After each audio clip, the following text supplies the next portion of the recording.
गरीब की दोस्ती। साहब, मैं आपका सामान उठा लूँ क्या? अजय अभी बस से उतर ही रहा था कि किसी का आवाज़ सुनकर चौंक गया।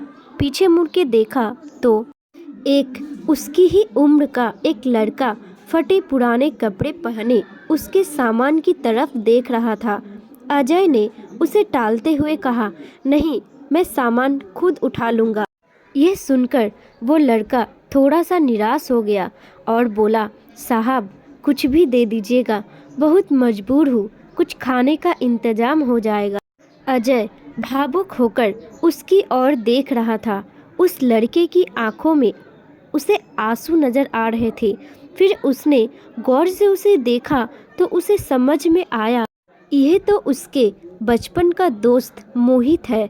इस हाल में अजय ने उसे कहा, पहले मेरे साथ चलो। वो उसे एक बगल वाले ढाबे पर ले गया। क्या खाओगे? अजय ने पूछने पर लड़के ने कहा, नहीं साहब, अगर आप सामान उठवाएंगे तो ही मैं कुछ लूँगा। अजय हंसते हुए कहा, हाँ, मैं जानता हूँ, तुम बहुत खुददार हो, किसी की मदद नहीं लोगे। सामान बाद में उठा लेना, पहले कुछ खा लो। बैठो, मैं अभी आया। लड़का डरते डरते सामने पड़ी कुर्सी पर बैठ गया। अजय कुछ देर में आकर सामने वाली कुर्सी पर बैठ जाता है और उससे पूछता है, तुम इस हाल में कैसे? मेरा मतलब है, कुछ अपने बारे में बताओ। मोहित ने बताया, साहब, मेरे पिताजी इसी गांव में एक किसान थे। गांव के जमींदार से कर्ज लेकर उन्होंने फसल उगाई थी, लेकिन सारी फसल खराब हो गई। कर्ज का ब्याज बढ़ता गया। जमींदार ने खेतों पर और घर पर कब्जा कर लिया। पिताजी ये सब बर्दाश्त नहीं कर पाए और फांसी लगा ली। मैं तब छोटा था। कुछ दिन बाद माँ भी चल बसी। स्कूल जाना तो दूर, गांव में कोई काम न मिला। भूखे मरने लगा। तब से जो भी काम मिलता है वही कर लेता हूँ। दोपहर को बस के आने पर कोई कोई सवारी उठवा लेती है तो खाने का जुगाड़ हो जाता है। तभी खाना आ गया। खाना देखकर मोहित बोला, साहब, ये तो बहुत महंगा होगा। मेरी मजदूरी तो बस 10 रुपए बनती है। ये सब मैं कैसे चुका पाऊंगा? अजय हंसते हुए बोला, अभी मैं आया हूँ, वापस भी जाऊंगा, तब मेरी सामान उठा लेना। मोहित बहुत भूखा था। वो जल्दी जल्दी खाना खाने लगा। इधर अजय कुछ देर के लिए पुराने दिनों में खो गया। उस समय दोनों एक ही स्कूल में पढ़ते थे। दोनों साथ खेलते थे। मोहित पढ़ने में बहुत तेज था। अजय के पिता उसी स्कूल में अध्यापक थे। अजय के पिता का ट्रांसफ़र हो गया तो अजय स्कूल छोड़कर शहर चला गया। आज वो कॉलेज में पढ़ता है। छुट्टियों में गांव के पुराने दोस्त से मिलने चला आया। वैसे उसके चाचा इसी गांव में रहते हैं।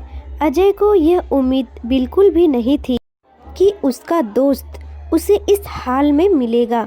अजय अपने ही ख्यालों में खोया हुआ था। तभी मोहित ने उससे कहा, साहब, मेरा खाना हो गया, चलिए आपका सामान उठा लेता हूँ। अजय ने जवाब दिया, अभी चलते हैं, पहले थोड़ा बैठो और कुछ अपने बारे में बताओ। अब कहाँ रहते हो? आगे क्या करोगे? मोहित ने जवाब दिया, साहब, क्या करोगे मेरे बारे में जानकर? मेरे जैसे लोग सड़क पर मजदूरी करते रहते हैं और एक दिन ऐसे ही मर जाते हैं। एक समय था, हमारे पास भी सब कुछ था। वो जो सामने आप स्कूल देख रहे हैं, मैं वहाँ पढ़ा करता था। अजय बोला, अब पढ़ने का मन नहीं करता? मोहित ने कहा, साहब, माता पिता का साया क्या होता है ये तो उनके जाने के बाद ही पता चलता है। मेरे पिताजी मुझे सरकारी अफसर बनाना चाहते थे। अजय उसकी बातें गौर से सुन रहा था। अजय को एक पल के लिए भी यह एहसास नहीं हुआ कि यह उसका बिछड़ा हुआ दोस्त है, क्योंकि मोहित का बोलने का तरीका से लेकर उसका पहनावा सब बदल चुका था। मोहित ने पूछा, साहब, आप कहाँ किसके घर आए हैं? अजय ने अपनी पहचान छुपाते हुए कहा, नहीं, बस ऐसे ही गांव घूमने आया था। यहाँ कोई होटल मिल जाएगा रुकने के लिए? तो मोहित ने कहा, हाँ साहब, बस स्टैंड के पीछे ही एक होटल है। आपके शहर जैसा तो नहीं, पर ठीक ठाक है। मैं आपको वहीं ले चलता हूँ। अजय ने कहा ठीक है चलो, और उसके पीछे पीछे चलने लगा। कुछ ही देर में वह होटल में पहुँच गए। अजय ने एक कमरा लिया। मोहित उससे कहने लगा, साहब मैं चलता हूँ, जब आपको जाना हो तो बता देना, मैं आपका सामान लेने आ जाऊँगा। अजय बोला, अरे रुको, ये कमरा मैंने 2 लोगों के लिए लिया है, तुम मेरे साथ रहोगे। मोहित बोला, नहीं साहब, कहाँ मैं और कहाँ आप, वैसे भी मैं तो कहीं भी पैर के नीचे सो जाता हूँ, मुझे जाने दो साहब। अजय बोला, मुझे तुमसे बहुत सी बातें करनी है। जब तक मैं यहाँ हूँ तुम मेरे साथ रहोगे। मैं यहाँ किसी को जानता नहीं हूँ, तुम मुझे पूरा गांव घुमाओगे। मोहित कुछ नहीं बोला। कमरे में सामान रखने के बाद अजय मोहित को लेकर एक कपड़े की दुकान पर पहुँचा। उसे नए कपड़े दिलवाए, नए जूते दिलवाए, फिर उसे लेकर होटल पर आया। उसने मोहित की ज़रूरत का हर सामान खरीदा और उससे कहा, तुम नहाकर ये कपड़े पहनो, मैं अभी आता हूँ। मोहित को कुछ समझ नहीं आ रहा था। उसने नहा धोकर नए कपड़े पहने, अपने आप को शीशे में देख रहा था। तभी अजय आ गया। मोहित अपने कपड़ों को देखकर रो रहा था। अजय बोला, क्या हुआ, कपड़े अच्छे नहीं हैं? मोहित रोते हुए कहा, नहीं साहब, माँ की याद आ गई। वो अपने हाथ से कपड़े पहनाया करती थी। कल मैं आपको अपना घर दिखाऊंगा जो जमींदार ने हथिया लिया। अजय बैठकर उससे बातें करने लगा। कितना कर्ज था तुम्हारा? मोहित ने कहा, साहब सब मिलाकर 50-60 हजार, अब तो 80-90 हजार हो गया होगा। काफ़ी देर इधर उधर की बातें करने के बाद दोनों सो गए।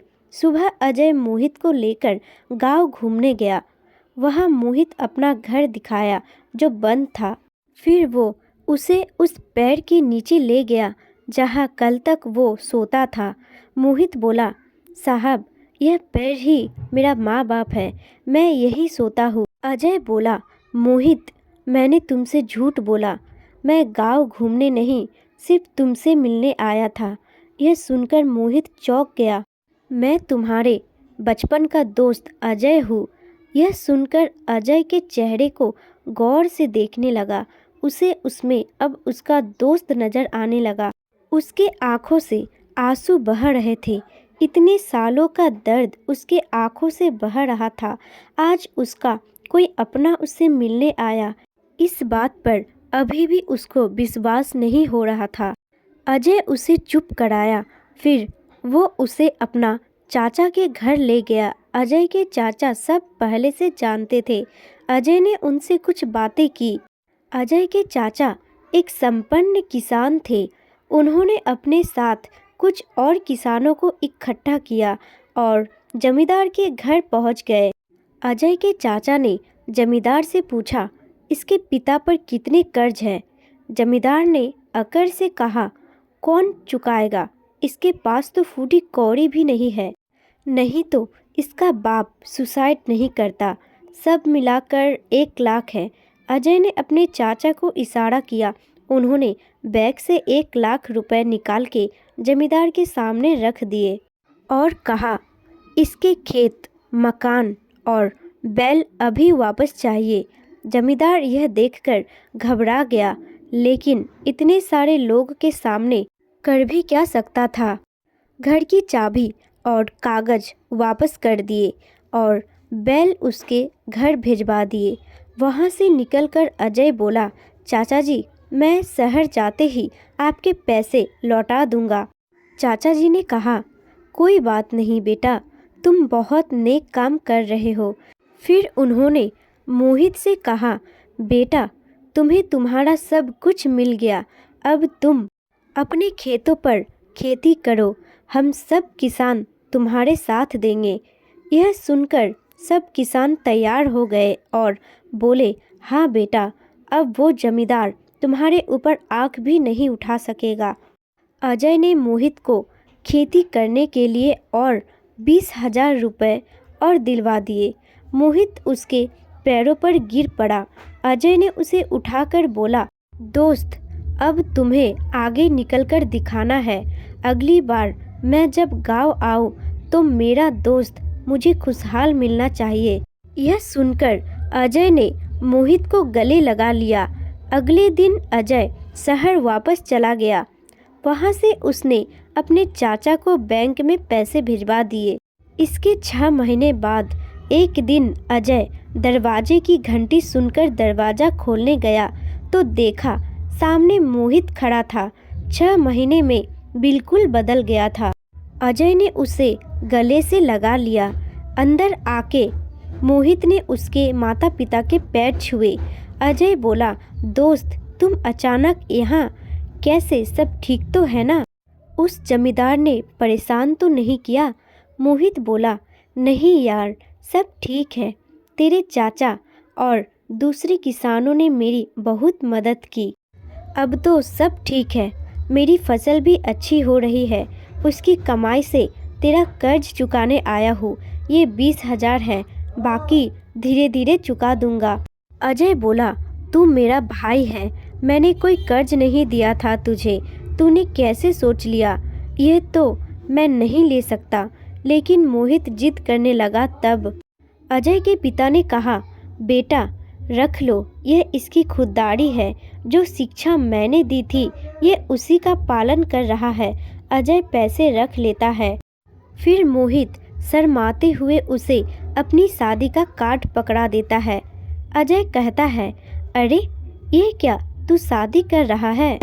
तभी अजय के पिता ने कहा, जब तूने हमें सब बताया तभी मैंने तेरे चाचा से इसके लिए अच्छी लड़की देखने के लिए कहा था। कब तक घर में अकेले रहेगा? मोहित बोला, मैं आप लोग का एहसान जिंदगी भर नहीं भूल सकता। मेरी तो कोई औकात नहीं थी। अजय बोला, सब ऊपर वाला करता है, सब उसी के हाथ में है। तेरे अच्छे दिन आने थे, मैं नहीं आता मदद करने तो ऊपर वाला किसी और को भेज देता। कुछ दिन बाद अजय अपने परिवार के साथ मोहित की शादी में पहुंच गया। उन्हें देखकर मोहित बहुत खुश हुआ। उनके साथ पूरा गांव दोनों की दोस्ती की मिसाल देने लगा। दोस्तों, आपको ये स्टोरी पसंद आती है तो एक लाइक, कमेंट और वीडियो को अपने दोस्तों के साथ शेयर जरूर करें। साथ ही हमारे चैनल को सब्सक्राइब करना ना भूलें।